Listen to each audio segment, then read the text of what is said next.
मन्नाथ श्री जगन्नाथ मदगुरु श्री जगद्गुरु मदात्मा सर्वभूतात्मा तस्मै श्री गुरवे नमः।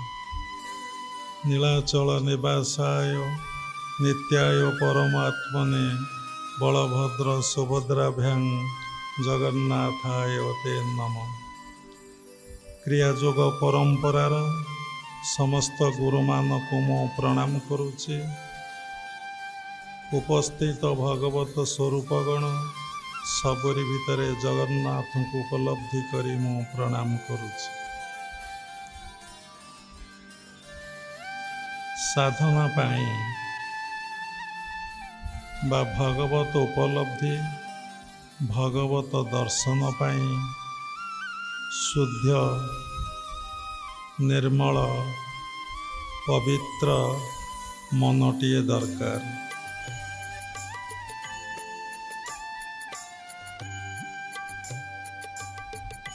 बिना पवित्र मनरे बा निर्मल मनरे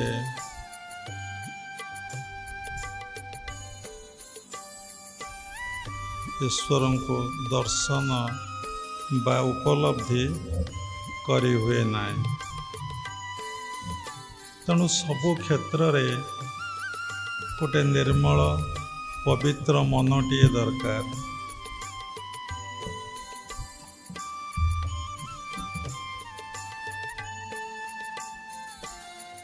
तेणु प्रत्येक कथा कथारे आमे कहू आमर मन भल लगुना बा मन भल अच्छे।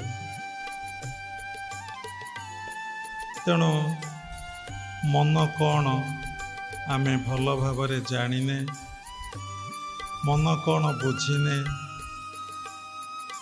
11टा इंद्रिय भितरु मन मध्य गोटे इंद्रिय। आमे 10टा इंद्रिय को देखि पारुचे। ज्ञानेन्द्र 5, कर्मेन्द्र 5, मन मिसी 11 हैला। मन ज्ञानेन्द्र रे गणना करा जाई थाए। तेणु मनर स्थिति को आमे जानी पारु नहीं। मन कौन आमे भल भाव कहीं जानिनु, मन कौन आमे बुझीनु। किंतु आमे प्रत्येक कथारे आमे कहू मन आज भल लगुना, मन आज भल लगुछि। तेणु सबकिछि निर्भर करुछि ए जीवन काल भितरे सबकिछि मन उपरे। तेणु मन क्या कहती? जन्म जन्मांतरर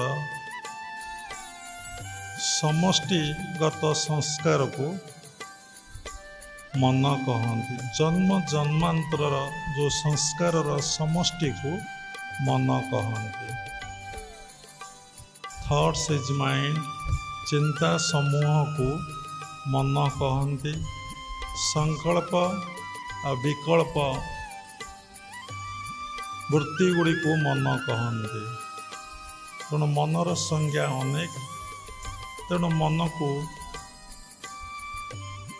आमे केमिति जानिमा, केमिति नियंत्रण करिबा, केमिति मन को आयत्त करिबा, मन को आमे केमिति शुद्ध आउ पवित्र करिबा। मन को जदि आपण शुद्ध आउ पवित्र करिवे आपण शांति आउ आनंद पाइबे। जो दिन देखिबे आपण मनरे कौनसी नेगेटिव थॉट्स नहीं बा नकारात्मक चिंताधारा आपण भितरे नहीं, आपण भितरे पॉजिटिव थॉट्स अच्छे, से दिन आपण को केते हल्का, केते खाली, केते भल लागे। जो दिन आपण मनरे कौनसी नेगेटिव थॉट्स थाए, कुचिंता थाए, नकारात्मक चिंता थाए, आपण को केते कष्ट लगे, केते अशांति लगे, केते विरक्ति आउ चिड़चिड़ी स्वभाव मन भितरे सृष्टि हुए। ତେଣୁ ମନକୁ ଜାଣିବା ଭାରି କଷ୍ଟ, ମନକୁ ବୁଝିବା ଭାରି କଷ୍ଟ, ମନକୁ ଆୟତ୍ତ କରିବା ଭାରି କଷ୍ଟ। ସମସ୍ତଙ୍କର ଜ୍ଞାନ ଅଛି, କିଏ ଡକ୍ଟର, କିଏ ଲେକ୍ଚର, କିଏ ଇଞ୍ଜିନିୟର, କିଏ ସାଧାରଣ କୃଷକ, କିନ୍ତୁ ସମସ୍ତେ ନିଜ ପରିବାରରେ, କିଏ ଅଫିସରେ, କିଏ କେଉଁଠି ସମସ୍ତଙ୍କ ଉପରେ ହୁକୁମ ଜାରି କରନ୍ତି, ନିର୍ଦ୍ଦେଶ ଜାରି କରନ୍ତି ଏବଂ ସମସ୍ତେ ସମସ୍ତଙ୍କୁ ଆୟତ୍ତରେ ରଖିବା ପାଇଁ ଚାହାନ୍ତି, କଣ୍ଟ୍ରୋଲ କରିବା ପାଇଁ ଚାହାନ୍ତି। ଏଇଟା ହେଉଛି ହ୍ୟୁମାନ ନେଚର। ପ୍ରତ୍ୟେକ ଲୋକର ଏଇଟା ଗୋଟେ ସ୍ୱଭାବ। ଲୋକ ଆଉ ଜଣେ ଲୋକ ଉପରେ କ'ଣ କରେ? ଆଧିପତ୍ୟ ବିସ୍ତାର କରିବାକୁ ଚାହେଁ, କର୍ତ୍ତୃତ୍ୱ ଜାରି କରିବାକୁ ଚାହେଁ।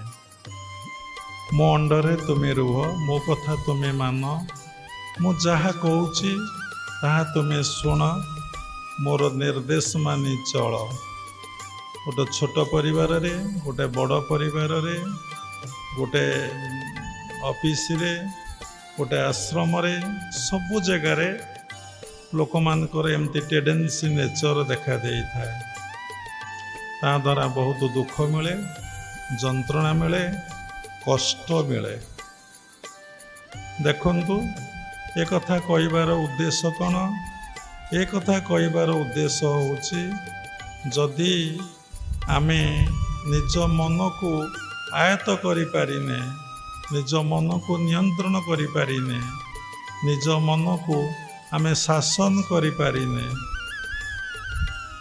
ତାହେଲେ ଆମେ ଅଲଗା କ'ଣ ଜଣକୁ ନିୟନ୍ତ୍ରଣ, ଆୟତ୍ତ, ଶାସନ କରିପାରିବା?